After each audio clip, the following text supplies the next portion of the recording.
সেদিন ছিল আরিফ ভাইয়ের বিয়ে, আর সকালবেলা হচ্ছে আরিফ ভাইয়ের আম্মু মানে আন্টি হচ্ছে আরিফ ভাইকে মিষ্টিমুখ করে দিল। তারপর আমরা সকলেই হচ্ছে রেডি হয়ে বেরিয়ে পড়েছিলাম বউয়ের বাড়ির উদ্দেশ্যে। আর বউয়ের বাড়ি ছিল হচ্ছে ভালুকা, এর জন্য আমরা একটু তাড়াতাড়ি হচ্ছে রওনা দিয়েছিলাম, কারণ রাস্তায় যে জ্যাম পড়ে যায় এর জন্য আর কি। তো গ্রামের রাস্তা দিয়ে হচ্ছে যাচ্ছিলাম, তো বেশ ভালোই কিন্তু লাগছিল। রাস্তায় ললিপপ খেতে খেতে কিন্তু চলে আসলাম বিয়ে বাড়ি। আর আজকে কিন্তু সকলে অবশ্যই কমেন্ট করে যাবেন যে আমাকে আপনাদের কাছে কেমন লাগছে। পরে উঠার পর হচ্ছে গেট ধরাধরি হচ্ছিল, মেয়ের বাড়ি পক্ষরা হচ্ছে মানতেই যাচ্ছিল, অবশেষে হচ্ছে তাদেরকে মানিয়ে নেওয়া হয়েছিল, গেটের ফিতা হচ্ছে কেটে নেওয়া হয়েছিল। তারপর আমরা এখানে বসেছিলাম, আর বিয়ে বাড়িতে কিন্তু আসলে এত মানুষজন ছিল না, এই আমরাই ছিলাম। তারপর আমরা হচ্ছে খেতে বসেছিলাম। খাওয়ার সময় হচ্ছে নর্মাল দিনে যা থাকে আজকেও কিন্তু বিয়ে বাড়িতে সেম মেনু, পোলাও, তারপর রোস্ট, গরুর মাংস আর ডাল, তারপর হচ্ছে জর্দা। খাওয়া দাওয়ার পর হচ্ছে বর আর বউর কিছু হচ্ছে ফটো সেশন হলো। বর আর বউ কিন্তু হচ্ছে আমাদের পর খেতে বসেছি। খাওয়ার সময় মেয়ে পক্ষরা আবার আসলো চাঁদাবাজি করার জন্য, কিন্তু তখন তাদের হচ্ছে চাঁদাবাজিটা গ্রহণ করিনি।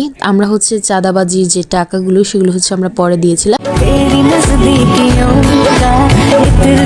যাওয়ার সময় হচ্ছে বউ কান্না করছিল, আর সেটা দেখে আমার মাম্মু হচ্ছে নেকা কান্না জুড়ে দিয়েছিল। এখন হচ্ছে আমরা সকলেই বাড়িতে চলে যাব। আর বরের বাবা মানে আমার যে বড় আঙ্কেল, তিনি কিন্তু হচ্ছে গাড়িতে বসে বসে ঘুমিয়ে পড়েছিল, যেটা দেখার পর আমরা সকলে অনেক হেসেছি। বাড়িতে আসার পর মেইন রোড থেকে হচ্ছে বাড়ির ভিতরে যাওয়ার জন্য কিছু পথ হেঁটে যেতে হয়, কিন্তু নতুন বউকে কি আর হেঁটে বাড়িতে নেওয়ানো যায়, তার জন্য হচ্ছে এই ব্যবস্থা করা। বাড়ির ভিতরে আসার পর হচ্ছে বরকে এবং বউকে দুইজনকে হচ্ছে বরণ করতে হয়, বউকে বিশেষ। তো আজকে ছিল এ পর্যন্তই, সবাইকে টাটা, সকলে ভালো থাকবেন, সুস্থ থাকবেন।